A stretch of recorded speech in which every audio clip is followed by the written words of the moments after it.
that, we turn to pollster Frank Luntz and his focus group. Hey, Frank. Megan, we got 26 South Carolinians, and they are very clear about what happened tonight. Normally I do a show of hands. This time I'm going to do a countdown, and you're going to tell the American people who won this evening. Are you ready? 3, 2, 1. Cruz. Ted Cruz overwhelmingly. And the reason why he did so well, and we're going to get back to them in a second, I want to show you Cruz's challenge of Donald Trump, Trump's response, and Ted's response to that response, because this is truly the highlight of the debate. Let's take a look. I would suggest we focus on who's best prepared to be commander-in-chief, because that's the most important question facing the country. There are other attorneys that feel, and very, very fine constitutional attorneys, that feel that because he was not born on the land, he cannot run for. I've spent my entire life defending the Constitution before the U.S. Supreme Court, and I'll tell you, I'm not going to be taking legal advice from Donald Trump. You don't have to. Take it from Luntz. So I got to do a show of hands. Who thought that Ted Cruz beat Donald Trump on that exchange? Raise your hands. It is everybody. So tell me why. He handled him. It was really evident that he was capable of taking the hit and handling it and turning Donald around on himself. What was it about Cruz? Not only that, he was very eloquent, very level-headed about everything that he had to say tonight. I like Donald Trump. Donald Trump is very opinionated, which doesn't make it easy for him for the debate. Brian, you're the youngest person here.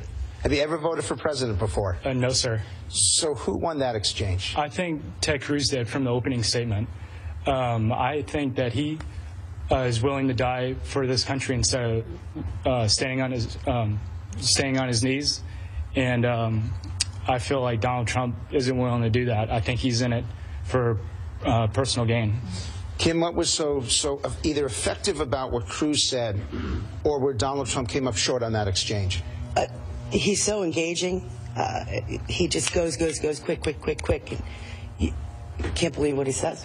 So someone explain. I want someone to defend Donald Trump here, because a number of you walked in here. William, go ahead. Well, Donald Trump just making the point that this is a weakness in the Cruz campaign that the Democratic Party is going to go after. Whether it's fair or not, we all know the Democrats, they don't play fair. So he was just making that point to Cruz. Go ahead. I just felt he sounded honest. I like honesty in politics, and that's hard to find. And do you get honesty out of these politicians? No, but I love to hear something that sounds more honest than other things. So there is another segment. Megan, there was another segment that Ted Cruz did particularly well. And it referred to what has happened over the last 48 to 72 hours. And it was one of the highest dialed moments of this evening. Let's take a look at Ted Cruz connecting with our Republican voters. I give you my word, if I am elected president, no serviceman or servicewoman will be forced to be on their knees, and any nation that captures our fighting men and women will feel the full force and fury of the United States of America. Are you ex-military? I still am, sir. You're still? Okay, then thank you for your service. Thank you, sir. Thank you. Go ahead.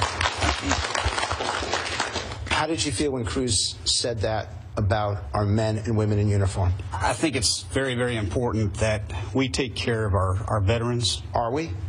No. I mean, we are doing a horrible job. I've got friends, one in particular that died of lung cancer a couple of years ago, and he went to the VA up at Dorn, up in Columbia, and they pretty much just let him die. And do you think Ted Cruz is the guy who's going to fight more than any of these other Republicans?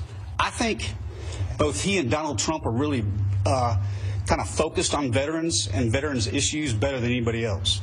So I believe Ted Cruz has already demonstrated that with Obamacare. I mean, he is the only one that stood and did exactly what he said he was going to do. But as far as this exchange here, that's probably the scariest thing I've ever seen on television, is pictures of our soldiers on their knees. I mean, that's absolutely terrifying. Do you guys agree with that? Yes. Let's hope we don't have to see it again. Megan, when we come back, we're going to hear there are two other really impressive clips from this debate from two of the other candidates. One of them is going to surprise you. Our South Carolina voters really do follow politics, and they really do care about this election. We're looking forward to hearing more from them. Frank, thank you very much.